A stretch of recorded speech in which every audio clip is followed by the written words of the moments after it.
What's going on, everybody? We are back with a Real Bodybuilding Podcast, episode number 25, and I am here with somebody that has been on my radar for about a year now, Mr. Hunter Labrada. Yeah, it only took us like 7 different tries to get the date set too, so we just got to make sure we give the people what they want on this one, right? Yeah, we went back and forth a few times. You got a busy schedule, I got a busy schedule, but I think we're finally going to nail it down. So, how's everything going?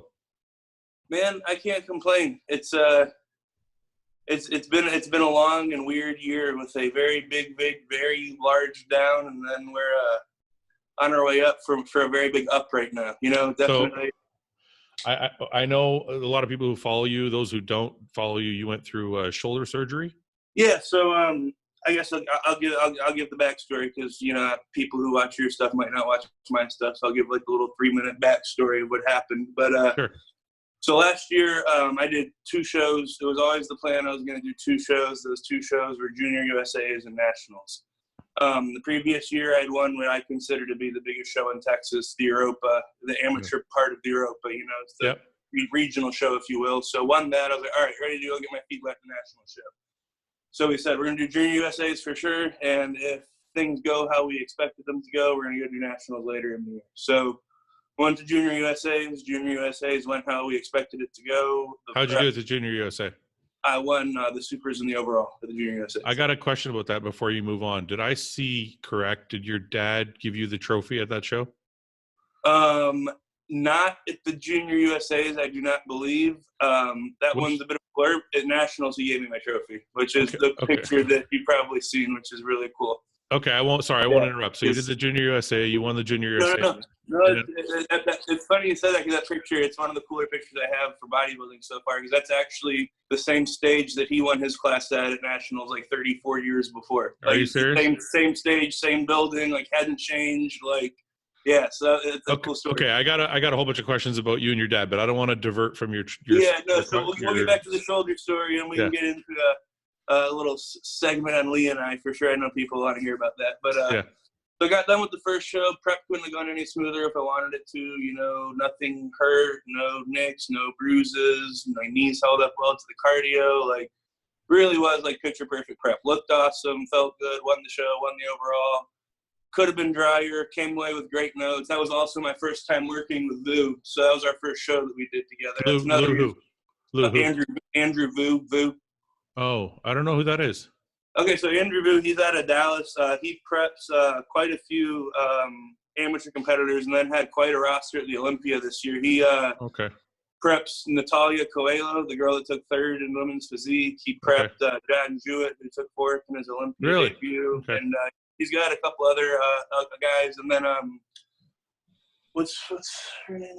Jessica Padilla, who got 3rd in figure. So he had quite a few like Olympians that did well this year. And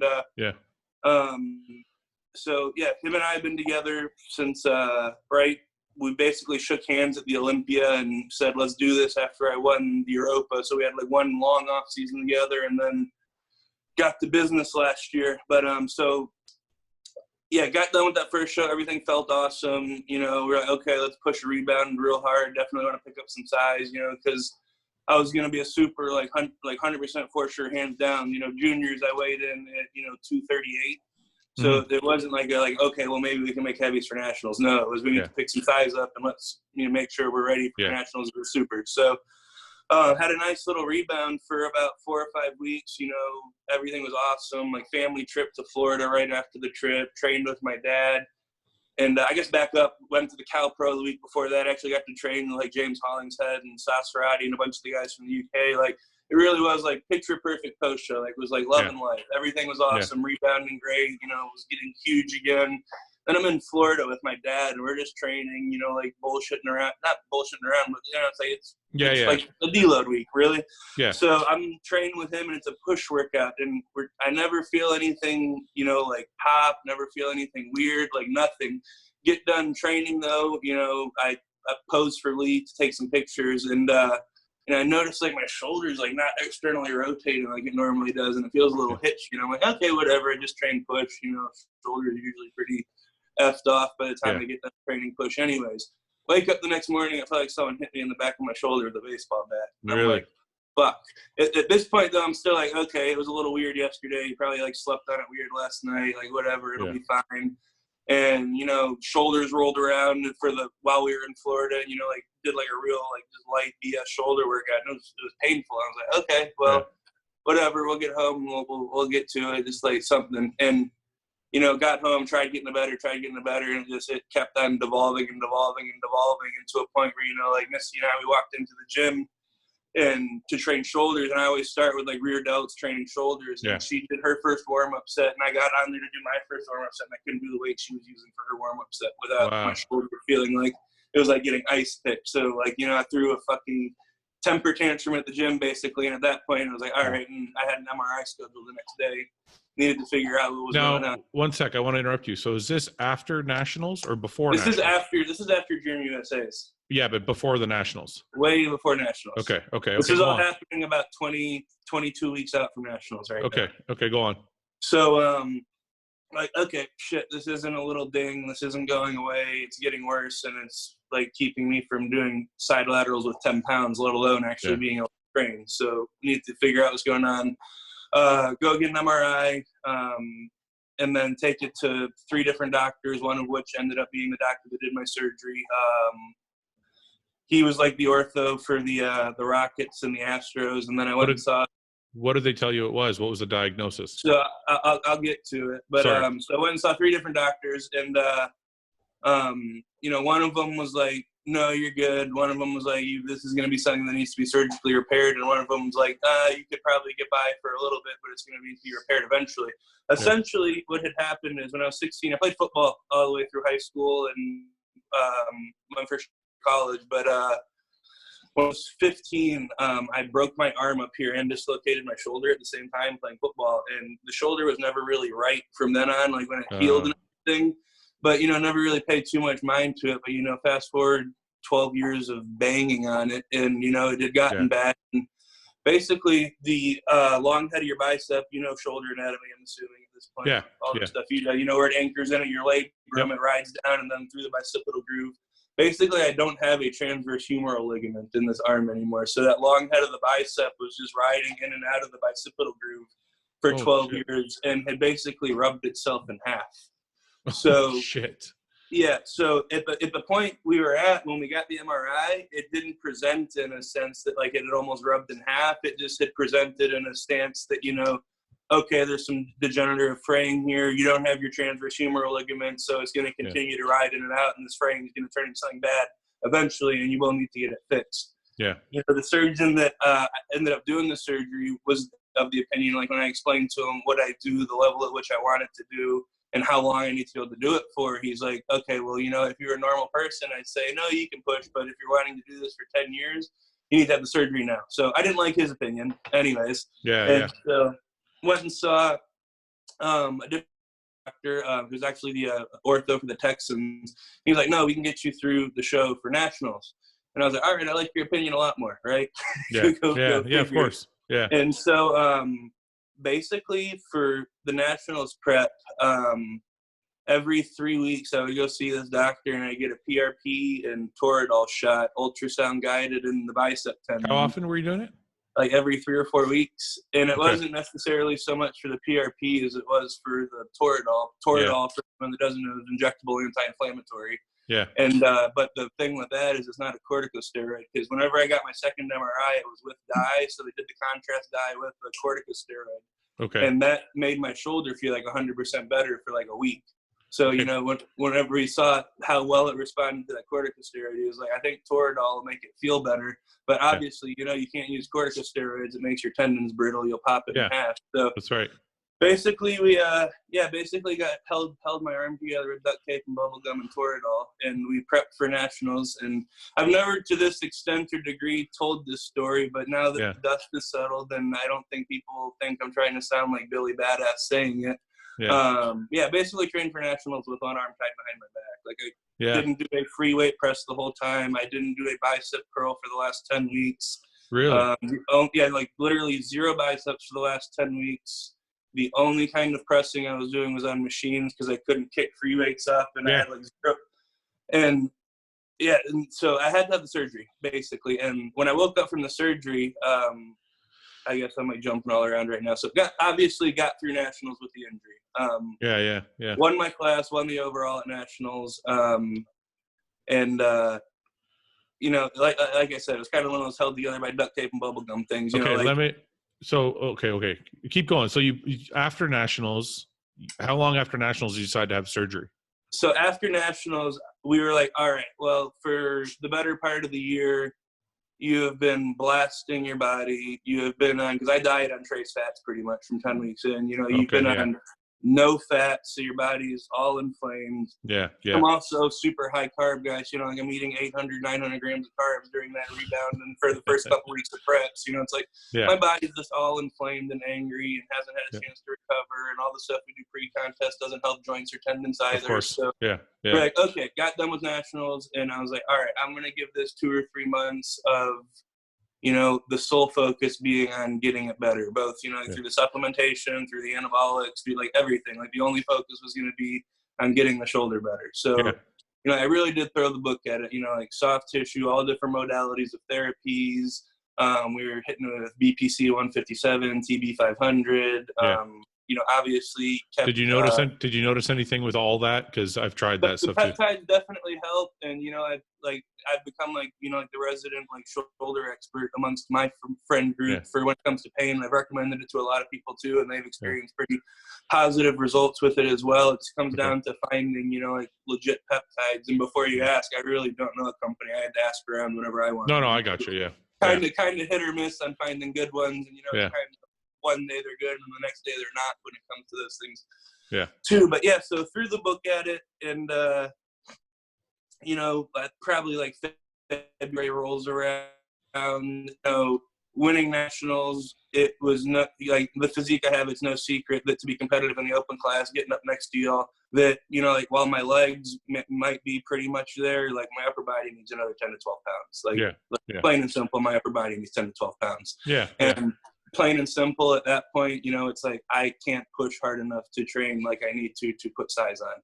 It was one thing when you're training to preserve tissue, whatever, it was wanted to beat my head against the fucking wall every day because I hated training the way I had to. But I could maintain the tissue training that way.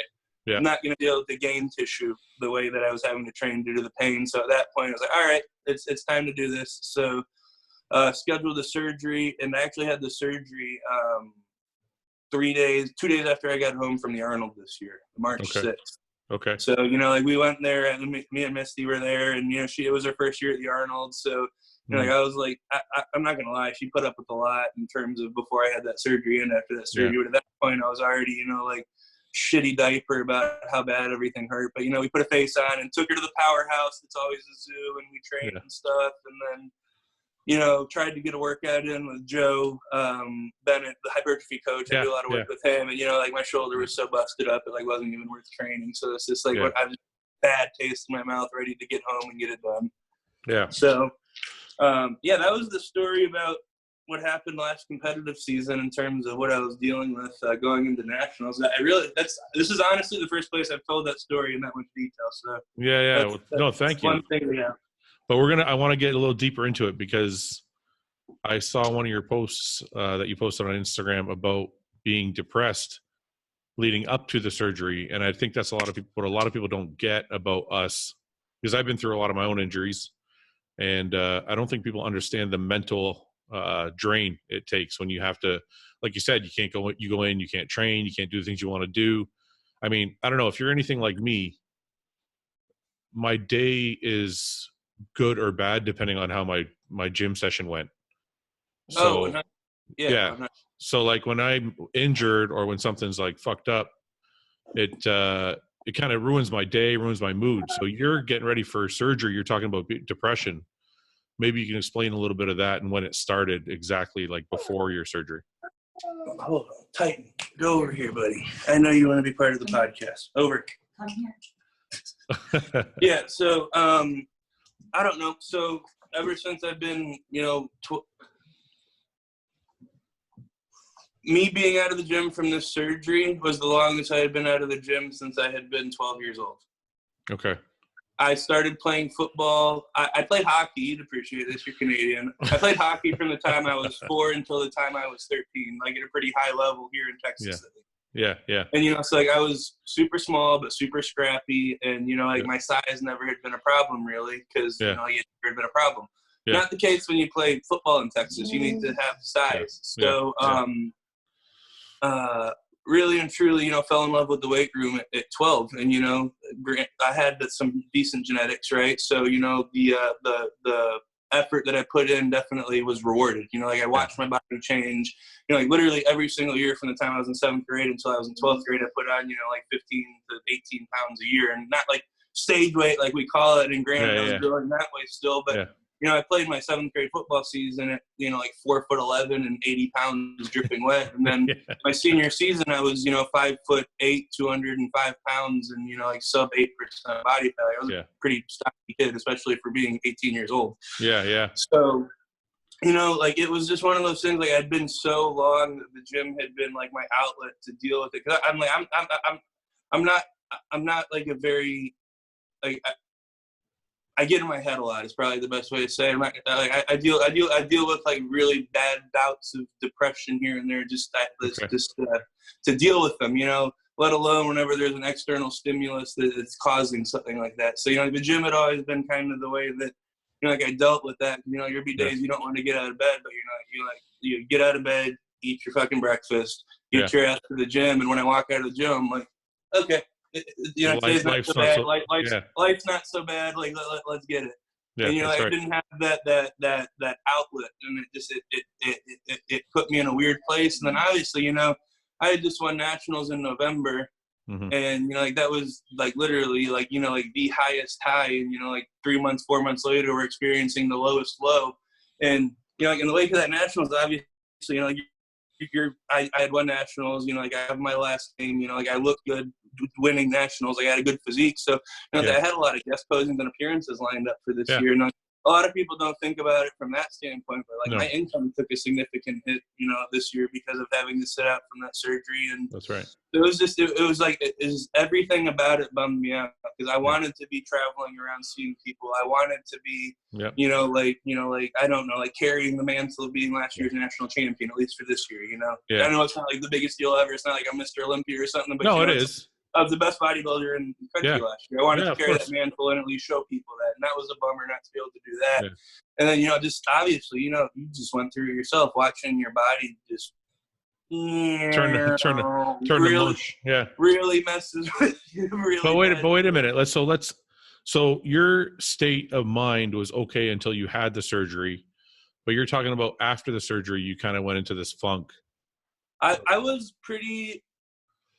Before the surgery, I wasn't in a funk. I was just kind of like a bear to be around from how much pain I was in, honestly. Like I was like in pain all day long. Like it wasn't like, oh, I couldn't train. It was like, no, like getting in my truck, like if I picked my arm up around to open up the door, it almost dropped me kind of deal. All day long, it was just a lot to deal with. So I was in like a funk from the pain before, but like after, when I had the surgery, it was because of the surgery. And that's like when it really went down, and I really messed myself up headed into this. And I've told them both this before, so it's funny. It's not news to them. But Branch Warren and Guy's sister Nina really fucked with my head with this one. Because I'm friends with both of them. Obviously, they're Gas family like you are. But I talked with both of them before I had my procedure, because Guy literally had the same exact procedure I had done to both of his shoulders. And then Branch had the procedure I had done in addition to some other stuff on one of his. So I was like, guys, what should I expect? You know, like how long was it before, you know, like you were feeling good? And, you know, Guy, he was at fucking Destination at like this you know, like gas reunion or gas anniversary thing or whatever, still with the fucking stitches in his shoulder and like actually able to do stuff still. Not the smartest thing ever, but you know, he goes, oh dude, I was like back, you know, like banging on it, like, you know, like 12 weeks and like really feeling good at 16. And Branch said around the same thing. When I got to 3 months, when I got to my 12 weeks, like, dude, I could barely lift my arm up still. Really? Like, it was significant. Like it was bad still. So let me back up a bit. So you're going through, like, okay, when I had my tricep surgery, I started to feel the way you felt, but I didn't let it linger. I kept going to the gym and just like, I don't know if you saw any of the pictures. Like I would do like 1-arm bench press or like. Oh, bro. So let me tell you this. That's one thing. So 5 days post-op, I was in the gym training legs. Yeah. 2 weeks post-op, I was back to training the non-operative side because I was like comfortable enough to be able to move that. Yeah. I was still, I literally, and I said this, I made a post about this the other day. We're talking about posts we've made. Yeah. And I saw the before and after. Andrew sent my coach, actually. It was, the picture of when I was like 2 weeks after I was first started cleared to be back in the gym, and then my like most recent, most muscular. Oh, I saw that comparison. Yeah. And, like I talked about it in the comment. Like what's the first thing that happened? Like after I looked at it, like first reaction was, oh, that's fucking cool. And then the second reaction was, like I got really, really, really, like emotional about it. Thinking about like how far I had come, both in the headspace and with the physique. And like I boiled it down for people. It's like, you're not always going to be motivated. You're not always going to want to do things. And, like after going through that surgery and that recovery and the rehab, like the thing that I always did, no matter what, was always show up. Yeah. It doesn't take any fucking talent to show up. It doesn't take anything besides you making a choice to show up. I show up to my rehab, and like I'm good friends with my therapist. He's a younger guy. And so it's like, like I show up to my rehab, I would be in a terrible fucking mood. Like I'd give 100% effort for the exercises, but like a bear to be around. And as time went on, like I'd show up and I'd be able to do something that I couldn't even begin to do a week ago, and I could do it 5 times this time. The next week I'd show up and I could do it 10 times and it didn't hurt. And we progress this, and it's like more and more. You just keep on showing up, keep on showing up, keep on showing up, and before you know it, it's like, okay, we were doing 20 minutes worth of rehab shit in this clinic, and then going out on the gym floor, and I was actually lifting and getting a pump. It's like you just hit a point where you've reached enough, like small little milestones in your rehab to start feeling good about yourself again. And I think that's when I turned the corner and, like having a good mindset, like period. I was a bear to be around. No, I know. And I think it's when I was able to really turn that corner and feeling like, okay, I am recovering tunnel. Because, I get 3 months when my arm felt like that. I was like, well, fuck, is this, like, because like you read all the time about people having surgeries and wishing they didn't have them, especially with shoulders. Yeah. And it's like, I'm like, well, shit, did I make the wrong choice? But, just kept on showing up, and it happened. The important thing I think about, the reason I asked you that is a lot of people, when they get in a funk, they just kind of give up. And the important thing I think people need to take from that is, from me and from you, because we both kind of did the same thing, is we just kept going. Like, even if you're not going full blast, even if you're not still military pressing 3 plates or whatever, like you just got in there and did legs or whatever. So I think that's what kept you going through it. And like you said, before you know it, it's 3 months later, and you're like, your current photos look almost just as good as your before the surgery. Yeah, well, honestly, like besides catching the arm up a little more, the biggest I ever got last year before anything, I was 269 pounds fasted before we started prep for nationals, and that's after I'd been eating my feelings for like 5 weeks because I thought I wasn't gonna be able to do it. And I was like fat. Yeah. And like now, I'm waking up. I woke up this morning at 265 fasted, and I'm not fat. I'm lean. Yeah, like not like lean, but like striated quad, 6-pack, intercostals, like lean still. That's so, it's like this is the biggest I've ever been. I still got to catch that arm up a little more, but we're into uncharted territory in terms of everything else, which is where I need to be with next year's next year's plans.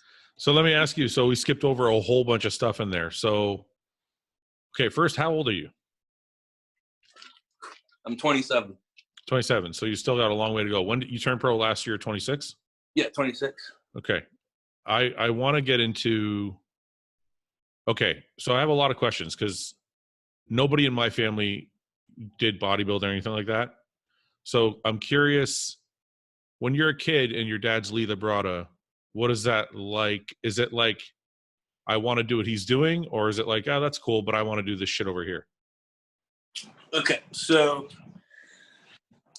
the view I have on my dad, and it's funny, like a little extra, like I always call my dad Lee most of the time. Okay. And you wouldn't believe the amount of shit I catch for it, like on YouTube videos and stuff that I put out.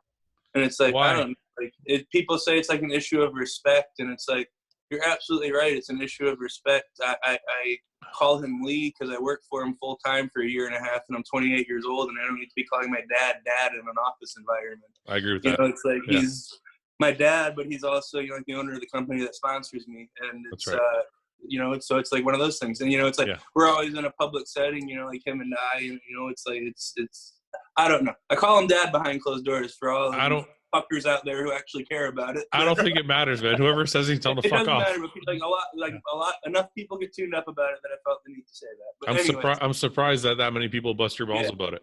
Yeah. So anyway, growing up, Lee was Lee, and you know, because he's as good as he was in a small enough sport that it wasn't like, you know, like if he was like an NFL, like a Hall of Fame running back, or like, you know, like a Hall of Fame basketball player, you know, like everywhere we go, you know, like he's getting like bothered and shit. Like it wasn't like that, you know. It's like everyday life, you know. It'd be like, you know, like every once in a while someone would be like, oh hey, you're Lee Labrada, and it'd be like a hi, quick bye and thing. You know, like I knew he was a good bodybuilder. You know, like he had like these medals that said Olympia hanging in this little shadow box, like above the bar in the living room. But you know, it's like beyond that, you know, like he was just dad. You know, as time went on, you know, like I went to my first like Arnold Classic, first Olympia with him. You know, it's like, and then once you're in an environment where you can actually, you know, like, oh, this is his environment. Look how big of a deal. It's like, okay, well, you know, he is a big deal. You know, and that's before I ever decided that I wanted to do bodybuilding. And then, you know, as you go farther and farther and farther and fast forward, you know, like through the years, you know, whenever I was like 8, I made the decision I wanted to bodybuilding. Sorry to interrupt. How old were you that first time you went with him to the Olympia? Man. Approximately. If I had to guess, my first Olympia was, you know, like somewhere, you know, like 10, 11, 12 years old, something like that. So you're pretty impressionable at that point. You're 10 years old. You see your dad on stage and all that. So it's a big deal. Well, I never got to see him compete per se, in a sense that I can remember. The last time he retired in 1995, and I was born in 1992. Oh, okay. There's a pretty famous picture floating around of me in the crowd in a little like 3-piece suit with my mom at the Arnold, and that was the last time I saw my dad compete. Yeah. So it wasn't something that I have like actual memory of. But okay. So, you know, years go on, and you know, I decided when I'm 18 years old, you know, like, I want to bodybuild. I don't want to play football anymore, because until then it had been, you're like, I want to play football, and you're like, maybe we can do this bodybuilding thing after to have an outlet. Yeah. But you know, like my senior year of high school football, I avulsion fractured my hip, basically. Like in so many words, my quad was strong enough that it pulled off a piece of bone at the growth plate, because my growth plate was still open.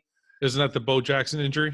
Isn't that a similar injury? I believe so, yeah. Similar injury, and then I had a pretty bad hamstring strain at the beginning of the season. So for 11 weeks of my senior high school football season, you know, I couldn't do anything with my lower half. So I went to like a bodybuilding push-pull split. You know, it's like, I was like, okay, this is cool. You know, I like this. You know, like that whole summer, you know, like instead of, you know, like really staying on top of like my running and outdoor stuff and skill position specific stuff, you know, I just wanted to like eat weights. And, you know, like that whole summer, that's what I did. And I got big, and, you know, like I went to camp not really knowing if I wanted to play football or not anymore.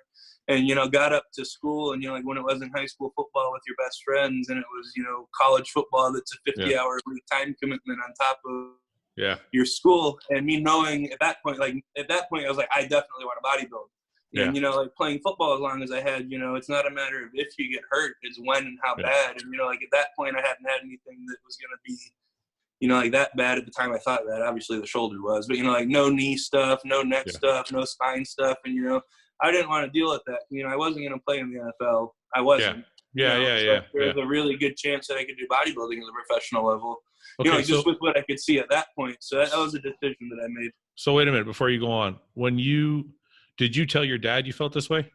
So I'm tying this into the okay, go on. And I'm tying it into the journey of like. All right, I just don't want to skip over. I don't want to skip over a bunch of stuff. Yeah. Whenever I called my dad and told him that, he was upset enough to where I had to have a friend pick me up from the airport flying home, because I was up there a month before school started for camp. Yeah. And it was a school in Boston, and I'm from Houston. Okay. So I told him, and like both him and my mom just absolutely livid, like thinking I'm making a stupid, brash decision, like whole 9 yards. So it's like, get a friend. Okay, wait a minute. I have to interrupt you again. I'm sorry. I just get a lot of these questions come up as you're talking. So, was your dad upset because he thought you had a chance to play professional football, or he just didn't want you to bodybuild? Period. It wasn't a thing that he didn't want me to bodybuild, and it wasn't a thing that he thought I was going to be the next NFL star. Him and neither of us had any illusions of me playing football beyond college. It wasn't that. It was that, you know, like for the last 7 years, he had seen me pour my heart and soul into playing football. Yeah. You know, the same way that me and you pour our heart and soul into bodybuilding now. Yeah. And he, like, at the time, you know, like I was an 18-year-old kid who was 600 miles away from home with no friends in the Northeast, and I'm born and raised Texas boy, you know. Yeah. He thought I was making a decision out of discomfort instead of a decision out of, you know, like what I actually thought was best for me. And, you know, I make a joke about him saying, you know, like find a ride home from the airport. You know, it's like, he's not like that. Neither is my mom. I know. They're the most supportive people in the whole wide world. But, you know, like at the time, that was a decision, you know, like sideswipe them. Because, you know, it's like we had, you know, like spent a lot of, you know, like time and, you know, like resources, to put it bluntly, you know, like for me to be playing football, you know, like his junior and senior year in the States, especially in Texas, if you don't play high school football during the summers, you're going to all of these camps, combines, showcases, blah, blah, blah, to get in front of coaches. You know, it was a big time commitment on my parents' part. So they were pretty tuned up about that decision initially. But, you know, like I said, it was one that I was one I was sure I was ready to make. I was done playing football. I didn't enjoy playing football anymore. I enjoyed training for football more than football. So it was time. So when you get home, and at that point, I'm swear I'm tying this into no, it's fine. It's fine. Go ahead. So go ahead. At the point that I made that decision, and you like really was like, okay, I'm gonna be a bodybuilder, and you know, like I really, you know, at that point, you know, like I kind of like loosely followed along, but you know, like I didn't really know my bodybuilding history. I didn't know, you know, like how everything started. I didn't really like I really hadn't spent that much time delving into it. You know, like I truly did, you know, like submerge myself in it, because I'm super duper duper OCD, and it's like anything that I'm interested in, like I like, you know, like just deep end with it. So, you know, whether it's, you know, trucks, bodybuilding, guns, anything like that. But so, you know, like the more and more time that I spent, you know, like in that mindset that I want to be a bodybuilder, you know, the more and more and more I realized how great Lee is. And how good of a bodybuilder he is. You know, it's those medals that were whatever over the bar turned into, you know, okay, he was one of the top 4 bodybuilders in the world for 7 years. And, you know, there's tens of thousands of people who are just trying to be a professional at that level, and let alone doing it at 5'6", 180 pounds, and you have people like Lee Haney and Kevin Maroney and Dory Yates on stage with you. You know, so it's whenever I really decided I wanted to be a bodybuilder and really started to, you know, like immerse myself in the culture, that's when I really had that paradigm shift in from my head, from him being just dad, because he still is dad in my head. Like we still like, butt heads like father and son, but there was the paradigm shift from him being just dad to dad and Hall of Fame top 4 or 7 times at the Olympia, Lee Labrada bodybuilder. You know, the transition happened for sure. So how does that change your, I mean, I know you said he's still dad, but how does that change your dynamic at home? Are you okay, let me ask you this. Do you go to him for advice now as a bodybuilder? Is he supportive? Like how did that transition from him not wanting you to do it to you working for him? Any ounce of him not wanting me to do bodybuilding was not because he didn't want me to bodybuild. It was because he thought I was making a rash decision with football. Yeah. So after he got over that, then what? After that initial disappointment went by, after I came home from my freshman year of school, 35 pounds heavier because I had buckled down and eaten 6 times a day and trained myself into the dirt. Naturally, I might add, he was like, okay, he's serious about it and working hard and has the genetics for it, you know? So it's like at that point, he's like, okay, he's going to do it. You know, I'm obviously a part of it. I'm going to do it with him. Okay. So we made that transition together. And, you know, I think a lot of people think, you know, it's like this thing that like we have completely like internalized, and it's like something that we do just us. Yeah. And that couldn't be farther from the truth. Yeah. In terms of actual, you know, like nuts and bolts of bodybuilding, he helps me with my posing. We pose together. Okay. You know, like any drug decision, any diet decision, any cardio decision, that's between Andrew and I. Yeah. And in the same breath, I'll say, like, if like we're on the fence about something or something like that, I'll bounce it off of him, because this is the really cool part. Not only is he as good of a bodybuilder as he is, but I'm his son. We have the same body chemistry. So things that worked on him, chances are my body's going to respond the same way that his does. Yeah. So that's a really cool, you know, tool to have in the waistband for sure when it comes to him and I, because he's been there and done that, and, you know, he has experience with a lot of things. So posing, and then, you know, like a sounding board for, you like, you know, the nuts and bolts of bodybuilding. Yeah. But, you know, like beyond that, you know, he has been there and done that, is being, you know, like a consummate professional when he was competing, and then B, consummate professional when he finished, you know? Yeah. Like, honestly, like I can count on one hand how many people who have done it at the level that he did it, that got out of it as unscathed as he did with his health, and have been as successful as he has in the wake of his career. Yeah, no, I you agree. know, like whenever you think about it in that sense, you know, like Jay Cutler. There's not many. Yeah. There's not many. You know, Flex Lewis, but he's still active. But, you know, there's not many people that did it at that level, got out with their health, and had the business success after. So you know, like from that standpoint, it really is invaluable to have someone in my corner, because, you know, it's like I wasn't, you know, like after I did nationals, like I wasn't like, oh, okay, well, what do I do for guest posings, and do I need a contract for this, or do I just do it on a handshake? No, if you do X, Y, Z, we're gonna solicit this person. I'm gonna get this list for you. You know, it's just like the business end of it. He's been there, done that. So that's an invaluable resource for me, for sure. Okay, so the business side of things, you definitely have an amazing resource, because most guys your age don't know where to go. They don't know who to call for guest posings. They don't have anybody to look up to help them chart their path, I guess. But one sec, I think I'm getting some. Oh no, I'm good. I thought I was going to get some feedback. The question, I don't want to talk about your dad the whole time, but this is a question I always wonder about, like you and Sergio and guys that have that legacy. Does it ever feel like is it ever hard to be Lee Labrada's son? Like, because you're living in such a big, you know what I mean? It's a really big shoes to fill. Yeah, no.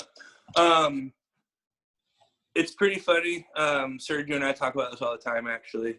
Him and I are in a very unique situation, for sure. But his and I's last names very much so are one of those damned if we do and damned if we don't things. Okay. Talk to him about that exact thing. If we do, and I said this right after I won nationals, if we do, that's Lee's son or Sergio's son, and they have all the resources in the world behind them. That's what's supposed to happen. Yeah. And if we don't, it's wow, he fucking sucks. How do you lose with those genetics and all those resources behind you? It's, you know, so true. I make a joke about it. You know, people are gonna think that regardless, I'm gonna take the one that involves never losing as an amateur. So It's true though. But you know what's funny? You make light of it, but it's got to affect you in some way, because it's just tough, because you're right. Because if you do well, people are like, well, he's lucky. He was born with those genetics. It's almost like you take all the hard work away from you. And see, that's one thing that, you know, at least that's one thing I like social media for. Yeah. Just because I feel like you can get a bearing on how hard people work. And I'm not one to really give two shits about what people think about me. Yeah. But if you've kept up with me for any length of time, I look the way because of the way that I work. It's not, the genetics are a part of it, but, you know, I feel like you're able to see, you know, like the level to which people are able to work these days. And then, you know, like I said, I don't give two shits. The people around me, you know, it's like, the people I train with know I'd row through hell in an ice canoe with them. Yeah. You know, the people I train with know that I leave every last bit of everything I have. But that's not what I mean. I mean, okay, look, you can train really hard in the gym, but somebody still might look at you and go, it's like Cedric. It's like people take away Cedric's work ethic because they're like, well, look at his pretty shape. He's born with the perfect genetics. So what I'm trying to say is, like, even though you may work, take away from LeBron James's skill because he's 6'7", 290. Hey, I'm not saying it's right. No, I'm just saying that's always my argument. You know, it's like people want to talk about, oh, he just looks like that because of his genetics or this or that. Any single person playing at the highest level, any person that is the best in the world at what they do, they're the best in the world at what they do due to the fact that the stars align and they have these superior genetics with a superior work ethic or drive. Obviously, there are rules to that exception. There's exceptions to that rule. There's exceptions to every rule. Yeah. But anyone that's playing on Sundays in the NFL, anyone that's playing in the NBA, anyone that's playing in the NHL, they didn't get there just on hard work alone. Like, I know there's some stories about people who have no business playing in those leagues, like ending up making it on hard work and perseverance. But at the end of the day, they were still fucking awesome athletes. No, I agree. Like, I just, okay. On a more personal level, do you feel like you have to live up to a standard, or are you just like, I'm going to work my ass off regardless if that was my dad or not? Like, are you working harder because your dad's Lee Labrada, or are you like, this is what I would be doing anyway? Is it in your mind frame, I guess is what I'm asking. Man, honestly, it doesn't really come into my mind that I need to work hard because my dad's Lee, or I need to work hard because my dad plays top 4 7 times and I have to do better than that. I honestly think, like, you'll drive yourself crazy. Yeah. Like trying to hold yourself to like a standard that someone else has set. Yeah. Bodybuilding is really different right now compared to when he was doing it. It takes a lot more time to develop a physique. I feel like they can win at the pro level, and even back then, it was with him, it was an issue of like size versus aesthetics. But I feel like that gap has gotten even wider in the day and age that we live in. It's like, you can have all the aesthetics in the world, but it doesn't matter if you're 220 pounds standing next to someone that's 265 on stage. That's right. It's a balance. It's not mass building, but it's not aesthetics building either. I agree. It's everything. You seem to have been able to keep your aesthetics in check, even though you're 265 pounds. Is that something like you've definitely, like, are you focused on your stomach? Like, because you have a pretty small waist when you pose. Definitely. So I set out in this knowing this, and it's been reinforced the more and more time I spend around bodybuilding. Yeah. I am never going to be the biggest guy on stage, A, because it's not in me genetically, and B, because I'm not going to do what it takes to be that size. There's life after bodybuilding.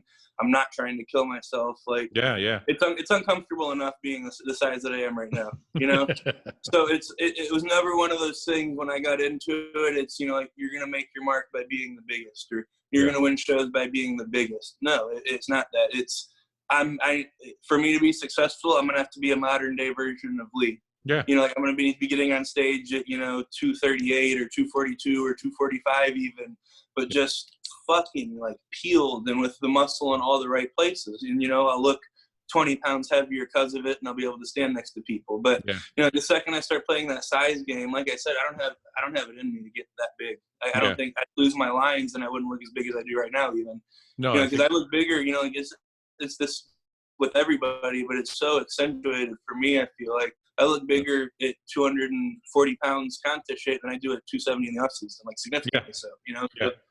No, I think it's a smart strategy keeping your shape, because back in the day they used to just push size and push size and push size, and a lot of guys would lose their shape, including me. For like, I lost some of my best shape trying to get to 260. So I think you definitely have the right approach. Talk about, a lot of guys struggle with the whole contract thing post show. Like, who am I going to work for? Who is this? Who's out there? What supplement company can I go to? Your dad kind of built an empire, and you kind of, I don't want to say you walked into it, but he signed you to the team and you work for your dad. So what's it like working for your dad and being an athlete for his company? Well, let me give you a little background on that. So, from the time that I was 14, I worked in some capacity at Labrada Nutrition. Okay.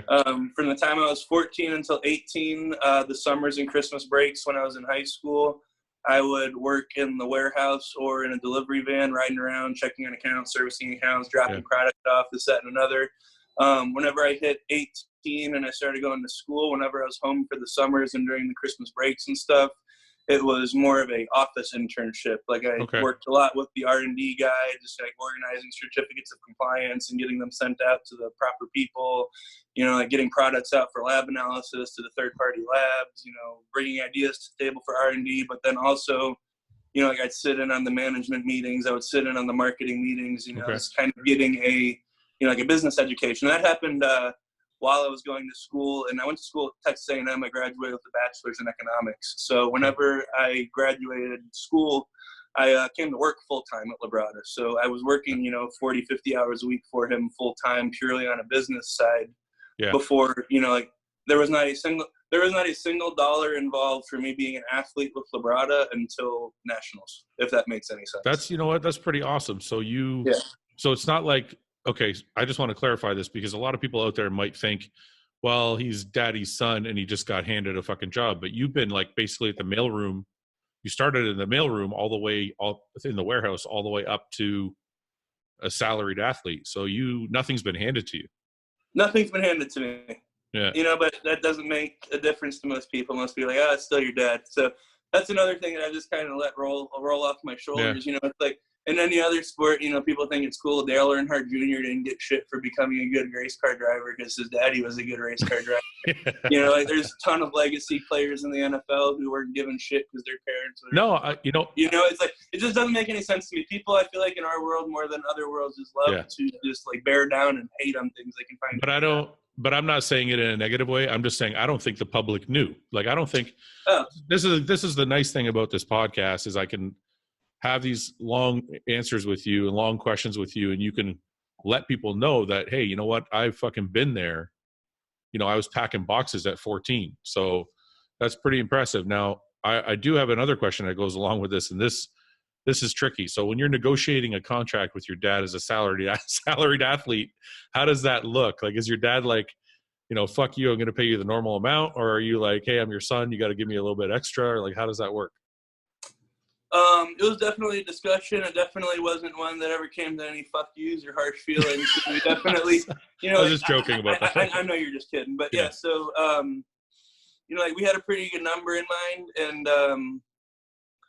you know, I'll say this is a pretty good illustration of how fair my father is. The number that I got paid is the same number that Sergio got paid immediately after winning nationals when we had him under contract. Okay. It was not $1 more. It was exactly what he got. And that was the premise for which he said. He goes, you know, like he won nationals, he won the overall, he had the legacy name that we could use for marketing. So, you know, that's what it is. Yeah. So that's my athlete portion. Now I still do get, in addition to the athlete, I do a lot of work there still. But you're working for him, content and stuff. So so that was the first time that we had an athlete contract, and it was, you know, right in line with what he had done in the past for another athlete. So it was, I don't feel like it was a give me at all. What's your deal? Is it a 1 year, 2 year, 5 year? How does it? 1 year. 1 year. He has all of us on 1 year. Pat's on a 1 year too. I fucking love that, man. You know, I think that's a testament to your father because he's like, look, you're going to work for it like everybody else. Yeah. I think that's great. Well, you know, giving you a long-winded answers, I think a lot of people know this, but I don't know the extent to which they know it. So everyone on my father's side of the family, from my dad and older, was actually born in Cuba. Okay. Yeah, so whenever my dad was extremely little, like under 3 years old, I believe, was when Fidel Castro and the communist regime came to power in Cuba. And my grandfather at the time saw the writing on the wall and was like, we need to get out.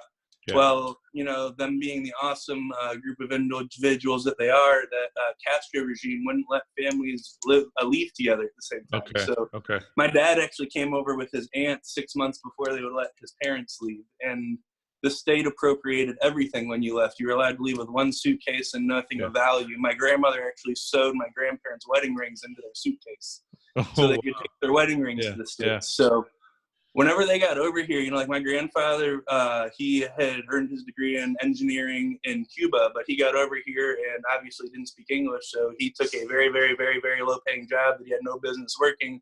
Yeah. Having the level of education he had, he just didn't speak the language. So, you know, between, you know, growing up like that and seeing, you know, like my grandfather going from what he did, you know, coming over initially to being a homeowner, you know, putting my dad and his 3 other siblings, you know, like through high school and through college and supporting them and everything, you know, Lee grew up like working, and, you know, Lee was the first American college educated male in our family. Yeah. And, you know, like obviously, you know about Labrada, he started Labrada from the ground up, but before he started Labrada and before he started competing as a professional bodybuilder, he earned a degree in engineering from the University of Houston, was working full-time as an engineer. So, you know, like it's grandfather and, you know, like my dad, you know, he's never handout people, never lazy people. He was never like couch surfing, trying to make it as a bodybuilder. He was working as an engineer until he knew he was working as an engineer until he was pro and had enough guest postings lined up to where he knew he had an income higher than what he was making for the engineering thing. So, you know, it's like I've always had a good example, you know, like for what work will give you. And, you know, I feel like, you know, like in my life, you know, like through sports and, you know, like what's happened with bodybuilding thus far, you know, it's just been a pretty good reinforcement of put your head down and work and, you know, keep on working and shit'll happen. So are you going to keep, a lot of people would ask you this question if you weren't working at the same place you have a contract with, but are you going to keep working while you're a bodybuilder, or are you going to take a hiatus from like the working side of things at Labrada? You know, honestly, the working side of things ever since National has started going, you know, down and down and down and down, if I'm being completely honest. Yeah. Excuse me. The meal's coming back up on you. Dude, I'm telling you.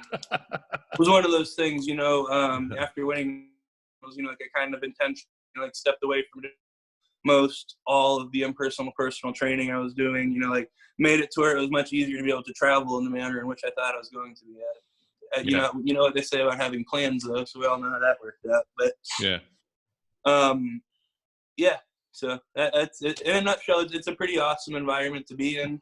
It's one that's going to be interesting in the years to come, though. We joke about it, you know, because the way our business is headed, you know, our lean body line, you know, like the ready-to-drink protein shakes and the MRPs and the jugs, you know, that's our bread and butter. That drink's the number 1 drink in Amazon coolers. You know, like there's a couple flavors that are outperforming some flavors of Bang even in Europe as coolers. So our drink, like the RTDs are doing awesome. The lean body line is doing awesome. That being said, I'm not what you market to the RTD demographic. Yeah, I know. You know, so it's like we joke about it all the time. You know, it's like I'm going to outgrow the company and the company's going to outgrow me in terms of paying me what's fair versus what I'm able to actually give back to the company. So that's right. That'll be an interesting thing when that happens. But until then, it's all good.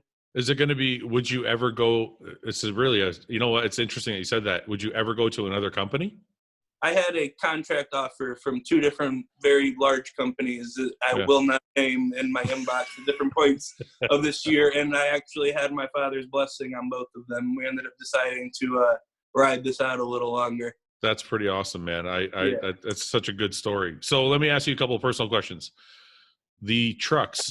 I'm a truck guy. What's going on with the trucks? What truck are you driving right now? The trucks, man. Okay, so up until last year, I had my baby. I had a 2014 silver F250. It was on a 9-inch PMF lift, Fox suspension all the way around, 22 by 12 American Forces, 37s. Everything was powder coated blue. Like it was a SEMA quality build, just not SEMA size. Like it had all the details. It just wasn't, you know, like 14 inches on 44s or something. So I had that truck, and then, you know, did nationals, you know, like good things happen in the wake of nationals in terms of my deals with, you know, Gasp and Labrada and other stuff. And I was like, okay, well, you know, the new body style had just come out like earlier that year, the 2017 to 19. So I was like, all right, well, you know what? I found a great deal on a 2017 Platinum. You know, it was already deleted, already tinted, already leveled. You know, so I was like, okay, this is cool. This is nice enough to me not like be driven crazy and have to do something to it right away. So I'm actually glad I ended up doing that because, you know, like halfway through the year, Ford released that they're doing the facelift at the end of this year for the 2020 Super Duty. Oh, so are they?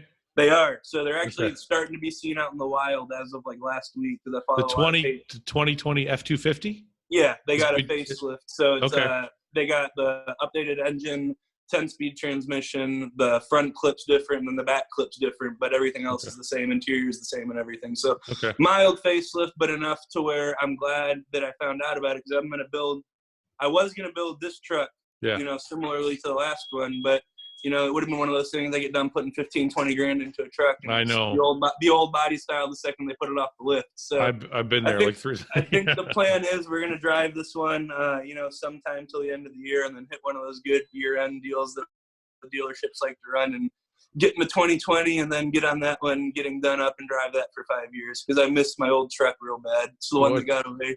What does your girlfriend like the truck? She does like the trucks.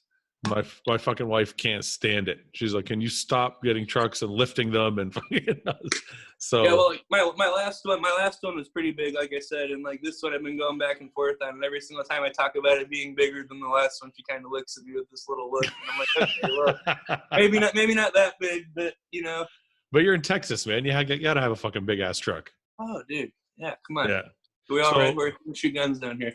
I don't want to keep you too much longer. We've been on for about an hour, but I want to ask you. So, you have a daughter, correct? I do. How old is she? I do have a daughter. She's 4.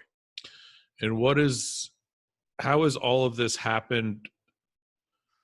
I want to ask because I'm always really like fascinated by because I'm bodybuilding is such a selfish sport. I don't have any kids.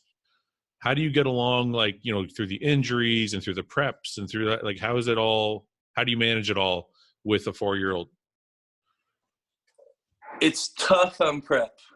Yeah. The injury is in the surgery and stuff. She was a bright spot for that, you know, because it was, you know, like on the weekends that I'd have her, you know, it'd be like, okay, well, this is a nice little breath of fresh air. I have something to focus on, you know, other than my arm, this, that, and another. That is honestly, though, it's funny you bring that up. That's one of my biggest, you know, I'm not going to say I have any regrets about bodybuilding, but it's like one of my biggest, like, things in my head to where when I'm on prep, I was like, you better make this fucking count, because it's like, you know, it's like, I see. I'm brain dead to the point where she's not getting what she normally gets from me. And, you know, it's like, if she's not getting what she normally gets from me, you better make this fucking count. So I see what you mean. You know, that's the only time that it's ever kind of hard for me, honestly, is when I'm on prep.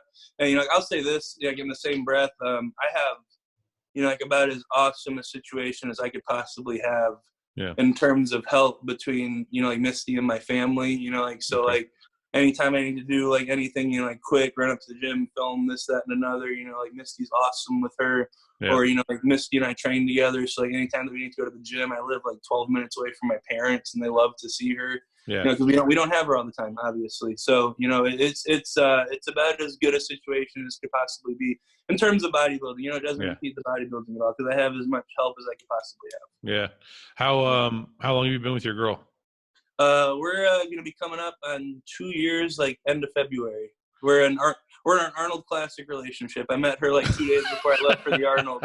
So she, So she's also a competitor? She is going to be doing her first show in under 2 weeks, but what is she competing in? I don't know if you've seen any pictures. It doesn't look like her first show at all. She should do very well. She's competing in figure, though. In figure, okay. So how is that? So how has that been for you so far? Is her being your first show? Are you guys at each other, or are you guys like cool? We're cool for the most part, man. Honestly, it's been a super good thing, because it's given me so much perspective on what she deals with. Oh, I see what you're saying. You know, it's given me so much perspective on, you know, what she deals with whenever I'm on prep. Because, you know, it's like, I've learned very much so, you know, like, just even on the course of this prep, you know, things that when she first started getting hungry and first started getting a little snippy, you know, like, I'd let that shit get under my skin, and I'd get tuned up about it.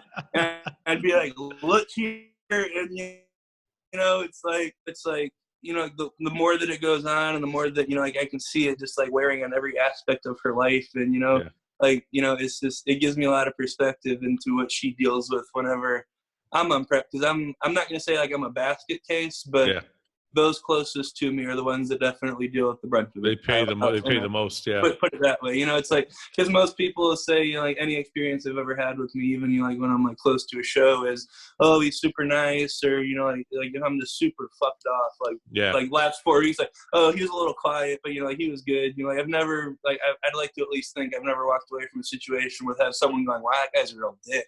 Oh, but you know, that's pretty good. That's better than me, man. Usually the last 4 weeks, nobody used to be around me, man. So, so those closest to you will definitely deal with the brunt of it. But it's just given me a lot of perspective, and it's been fun. It truly has been fun, because you know, I love this. You know, it's bodybuilding's not like a job to me. Like, the lifestyle's not a job, and, you know, it's been really cool from the standpoint that, you know, like, whenever it was finally time for me to hit the ground running and, you know, like, really get back to fucking business, you know, like, she was starting her preps, you know, like, it's been really easy for me to, you know, like, eat 7 times a day and, you know, stay on top of my food. You know, it's like, she's going to the grocery store every day too. She's having to eat every 2.5, 3 hours. She has to go to the gym for fasted in to train. You know, it's just made a environment at home that I feel like we both have been able to very much so thrive in. And, you know, I'm not going to sit here and say it's been like all fucking like rainbows and unicorns, because it hasn't. You know, but me with, you know, like with as tuned up as I am, you know, just naturally, and then, you know, blasting everything right now, getting my size back, and then her starving and everything, you know, there's going to be times where you butt heads for sure. Yeah. But it's okay, though. I feel like we handle it well. No, it's okay, because it sounds like overall you've taken a lot more positive out of it than negative. Yeah. So even if there's a few fights here and there, it's not a big deal as long as it's crazy. I didn't think of that aspect that you just said, is you understand now how you can be better when you're dieting because you finally see what it's like to be on the other side.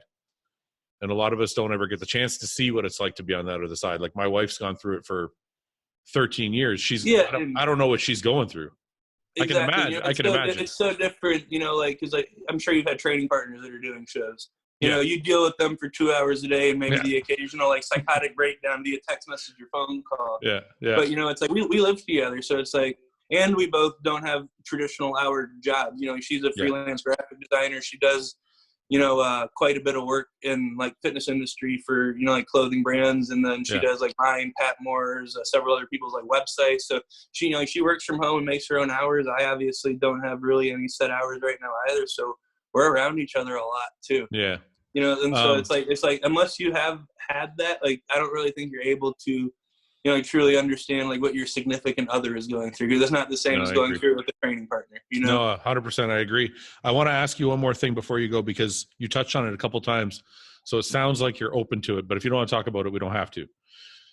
A lot of the older bodybuilders from like previous generations go on about current day bodybuilders and their mentality and how they're all about drugs. They're not about working hard. They're not about this and that.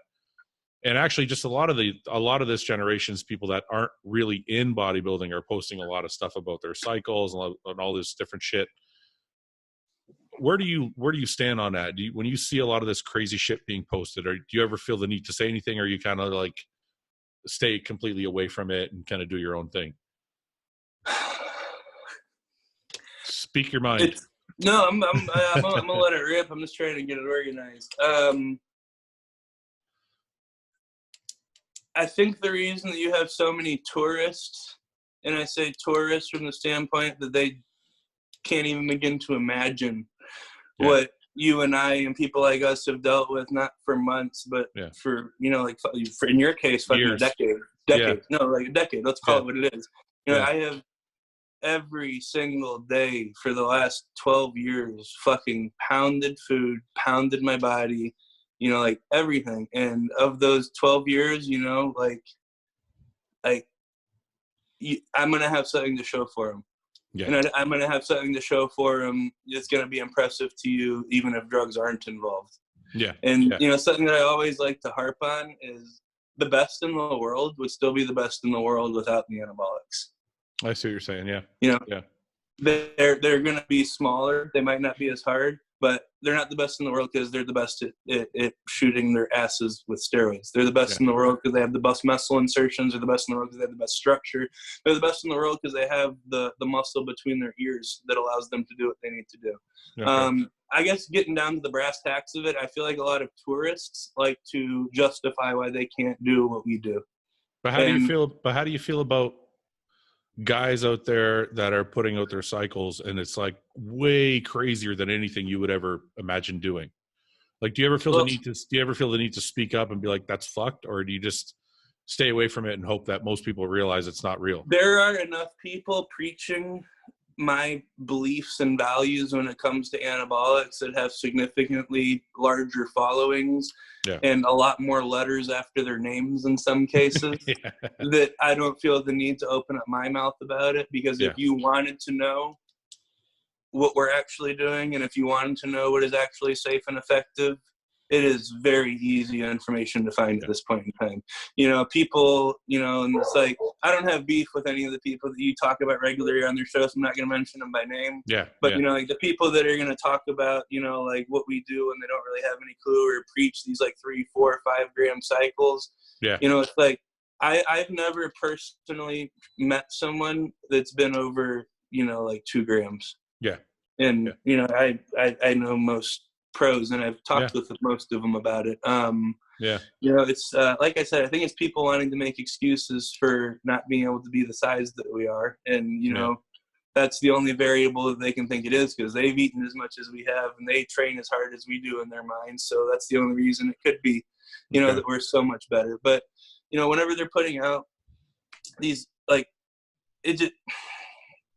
Let me ask you this. Let me ask you a separate question.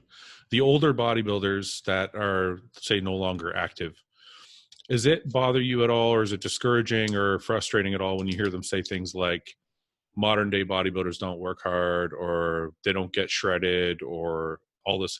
Like, do you feel like, in my opinion, I feel like they should be better ambassadors of the sport instead of like always complaining about it? And maybe they don't understand some of the struggles that we go through, since, you know, they didn't have social media. They don't have to post their workouts. They don't have to post videos. Like, that's stuff that we have to do now as part of our sport.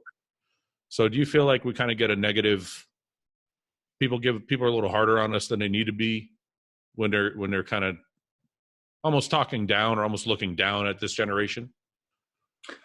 I feel like this generation is having to deal with what they're having to deal with, largely due to the fact that people are so able to give their opinion now.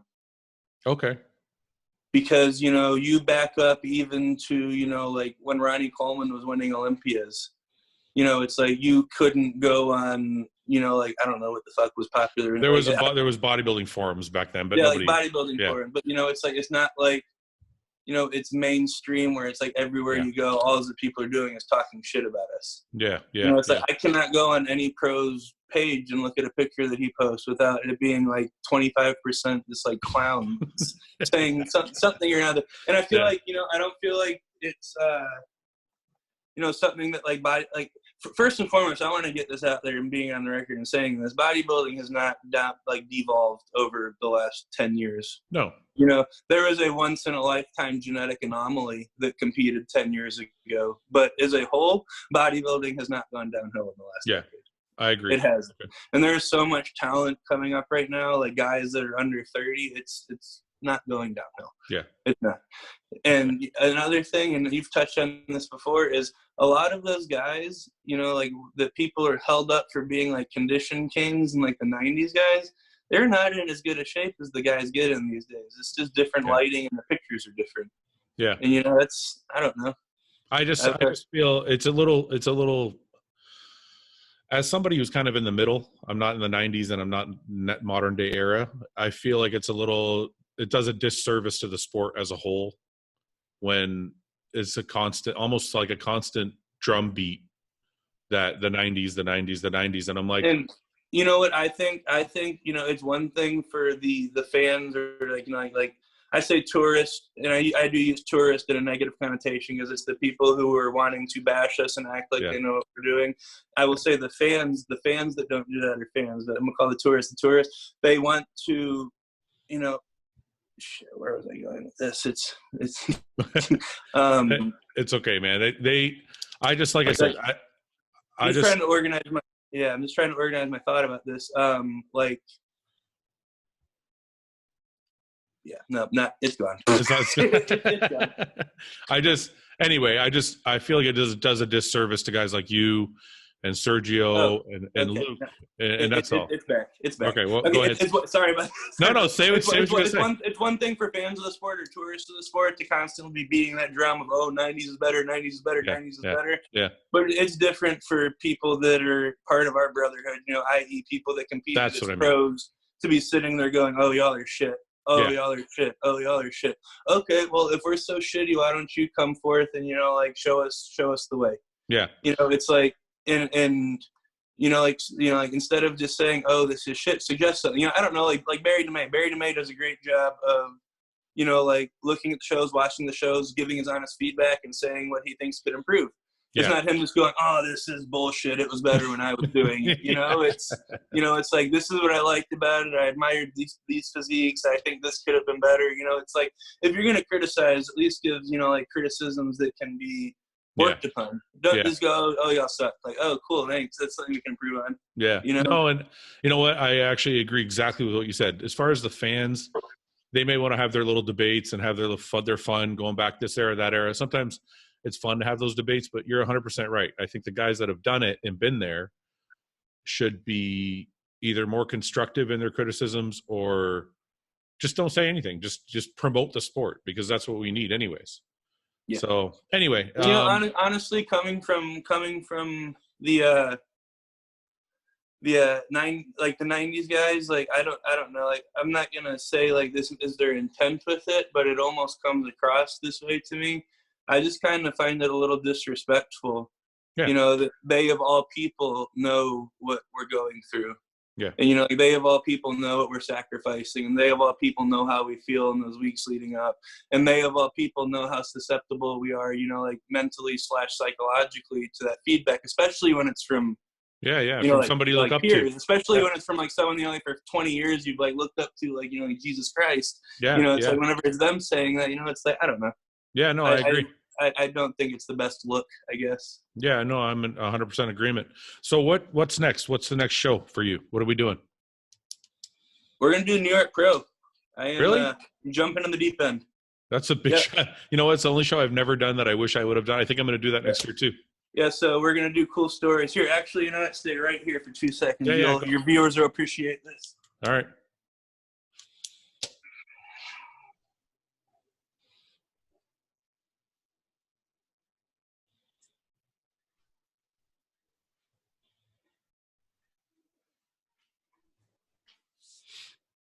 So before they gave rings and before it was called the night of the New York Pro, it was called the Night of Champions. That's and right. This was the show that Lee won for his pro debut, and this plaque has been on my wall in my room ever since I won nationals last year, because I knew that was the show I wanted to do for my pro debut for sure.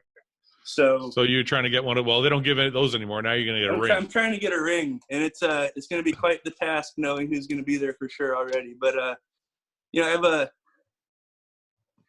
it's going to be fucking surreal, and you know, like, I'm not going to be a fanboy about it when the time actually comes. We're far enough away about it to talk about it right now. Yeah. I'm going to be getting on stage with people that I've been following since I've been in high school. Yeah.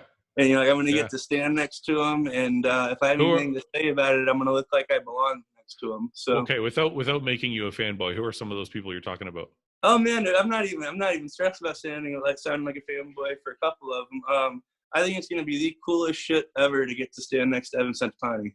Or at least be on the same stage as him, man. Everybody wants to stand next to Evan Centopani. You know, he's been one of my favorite bodybuilders since I got started. You know, he was, you know, winning, you know, like at the time, like when I really decided I wanted to do bodybuilding, he won his New York Pro in 2011, I think. Yeah. So, you know, it's like that was. No, he won his New York Pro. I think it was earlier than that. It might have been 2009 or 10, but anyway, it doesn't matter. Go on. Kai won in 2009, right? Okay, maybe it was 2010 because I think he won the New York Pro the year before I competed against him at the Flex Pro. Yeah, I think Kai won in 2009. But yeah, so anyways, yeah. So getting to stand next to him, man, I don't know. He's just another one of those guys that when it's all said, I wouldn't mind having people talk about me the way they talk about Evan. You know, consummate professional, takes care of his family, and then like has just such a badass, like, powerful physique to go with. I'm a huge fan of his physique. So it'd be crazy cool to stand next to him for sure. Yeah. Anybody you're else? Talking about doing it, right? Well, I might, if I can stay healthy. For me, it's always if I can stay healthy. There we go. But no, there's got to be another name in there somewhere. Is it just Evan or is there somebody else? Man, I thought Rami was going to be doing it. You want to stand next to Rami? Rami's doing the Arnold. I honestly, like, I'm one. I know where I want to end up with, so I want to see where I stack up next to it right now. That's awesome, man. That's, you know what? That's really good. A lot of people do the opposite thing. In fact, I did myself. Like a lot of people, when they start, they say, "Well, I'm going to do a smaller show and see how I do, and then kind of go from there."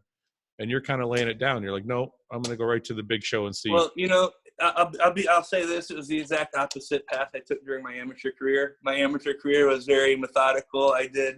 You know, like a big local show, won that in the overall. Then the big regional show, won that in the overall. Then the junior level national show, won that in the overall. Then the national show, won that in the overall. So you know, logically, you'd think I'd go to Europe somewhere and do like one of the smaller European shows. But you know, between it being my dad's pro debut that he won, a lot of people know this, but I don't know if you've drawn the connection to it. Sergio's pro debut, I saw that as well. So people like to draw a lot of lines between. Him and I and to our father. So I think that's another cool reason to do it. And then, you know, lastly, I've said this, you know, that to me in my mind is the biggest show in bodybuilding that you don't need an invite for to qualify for. And, you know, really and truly, I want, you know, I want to be the best. So I want to see how I stack up against the best at this point. So as of right now, I didn't even realize this. You're undefeated. As of right now, yeah, my amateur career, I did 5 shows and won 5 shows and won the overall at 4 of them. That's crazy, man.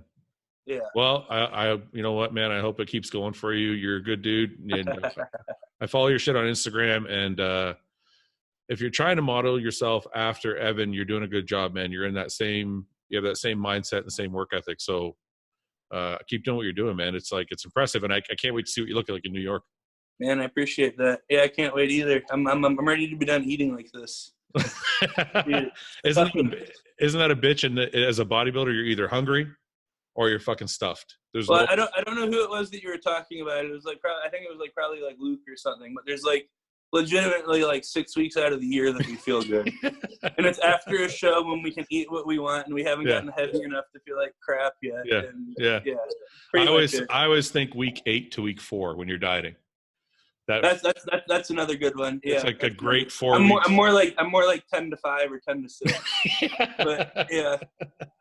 No, anyway, man, sure. I appreciate you coming on, and maybe when you get closer to New York, we can bring you on again. We'll get an update and see how things are going. Definitely, man. Been wanting to make it up to the Great White North too. There's something in the water up there. All you Canadians are getting fucking huge. I need to come drink something. I put a challenge out to Luke that I was going to do Indy, New York, and Toronto. Okay. So if you want to do if you want to do Toronto, it's right after New York. We can just all compete together. There we go. So, might have to keep that in mind. Yeah. Anyway. I've never been to Canada before. That'd be fun. Yeah, all it right, would be. Man. Okay, dude. Thank you very much for your time, man. I appreciate it. No worries. And we'll get you on again later. Do it again sooner than later, sometime early next year. All right, dude. Thank you so much, man. Thank you, man. Talk to you soon. Have a good one. Bye-bye.